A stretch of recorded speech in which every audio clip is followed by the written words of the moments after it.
आणि आता पाहूयात महाफास्ट 100 बातम्या।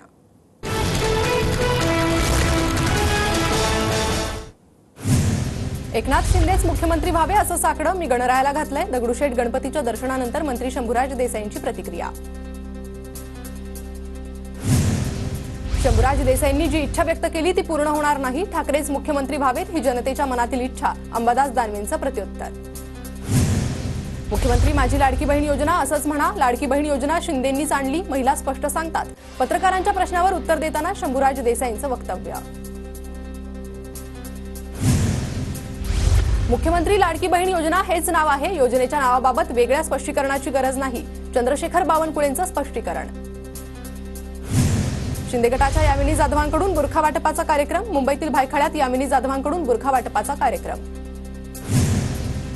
हिरव्या मतांचा विचार करणार नाही म्हणणारे बुरखा वाटप करतायत। सुषमा अंधारेंची टीका। तर लोकसभेला 46,000चा फटका बसल्यावर फक्त मुस्लिम मतांवर डोळा ठेवून हे सुचतंय। किशोरी पेडणेकर यांची यामिनी जाधवांवर टीका।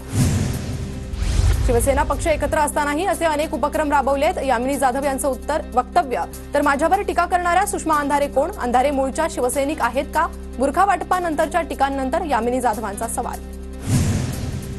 आगामी विधानसभा निवडणूक फडणवीसांसाठी सोपी नाही। प्रत्येक जागेवर महायुतीसमोर संघर्ष आहे। संजय राऊतांची प्रतिक्रिया।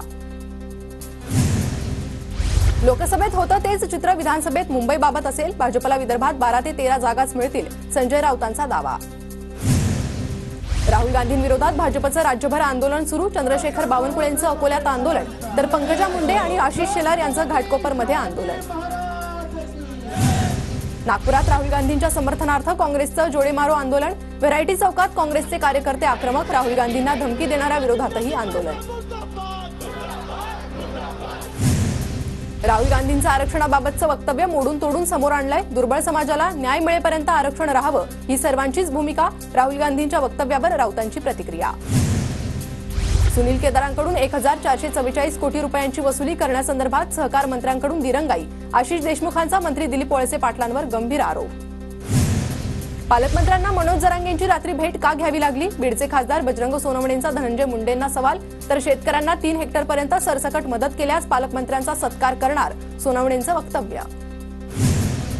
अजित पवारांचे समर्थक अनिल राक्षे आणि अमोल कोल्हेंची भेट। अनिल राक्षे खेड आळंदी विधानसभा लढवण्यासाठी इच्छुक। अजितदादांचा आणखी एक मोहरा, खासदार डॉक्टर अमोल कोल्हेंच्या गळाला, चर्चांना उधाण। सागर निवासस्थानी भाजप नेत्यांचं विचारमंथन। अधिकाधिक वेळ मतदारसंघात द्या, प्रमुख योजना लोकांपर्यंत पोहोचवा। महायुतीतील नेत्यांविरोधात अपशब्द टाळा, फडणवीसांचा नेत्यांना कानमंत्र।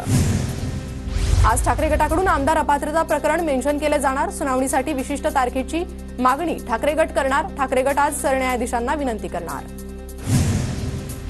शिवसेना राष्ट्रवादीमधील आमदार अपात्रता प्रकरणातील सुनावणी पुन्हा लांबणीवर।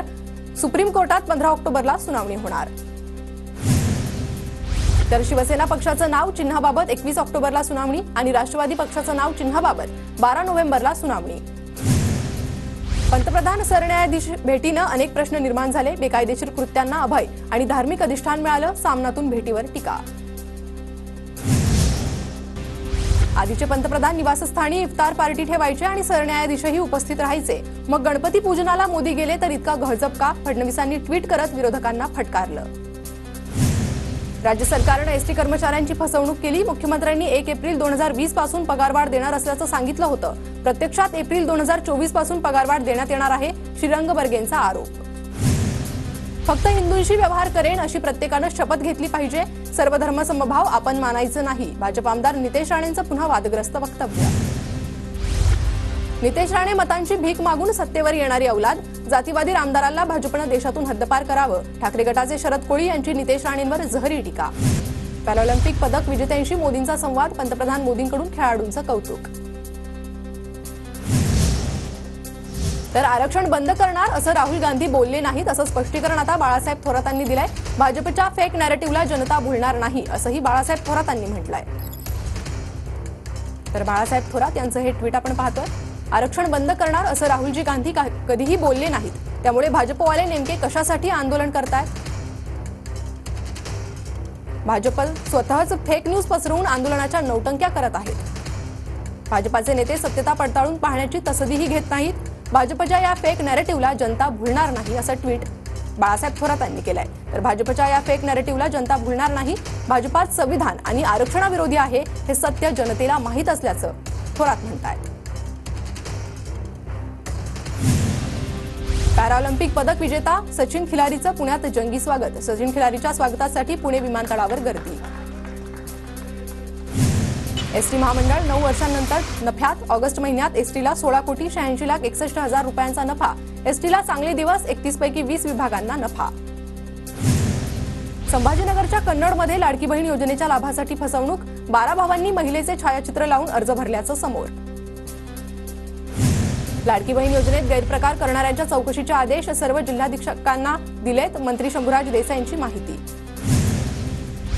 माजी आमदार संजय बाबा घाटगेंना कोल्हापूर जिल्हा मध्यवर्ती बँकेत स्वीकृत संचालकपदी संधी मिळणार. पालकमंत्री हसन मुश्रीफ यांना पाठिंबा दिल्यानं संजय घाटगेंना बक्षीस. गोंदिया जिल्ह्यात भाजपा आमदारांच्या स्टंटबाजीचा व्हिडिओ समोर. ट्रॅक्टरवर बसून आमदाराकडून स्टंटबाजी. मुंबई बंगळुरू महामार्गालगत राबवण्यात येणाऱ्या झोपडपट्टी पुनर्वसन प्रकल्पाला काही संस्थांचा विरोध. झोपडपट्टीधारकांकडून पोलीस ठाण्यात धाव. पुण्याच्या मावळमध्ये घरगुती गणपती मूर्तींच्या विसर्जनादरम्यान बापलेक बुडाले. वडिलांचा मृतदेह सापडला. मुलाचा शोध सुरू. सांगलीत शरद पवारांच्या निषेधार्थ भाजपचं आंदोलन. हिंदू देवतांबद्दल अवमानकारक बोलणाऱ्या ज्ञानेश महाराव यांच्या विरोधातही आंदोलन.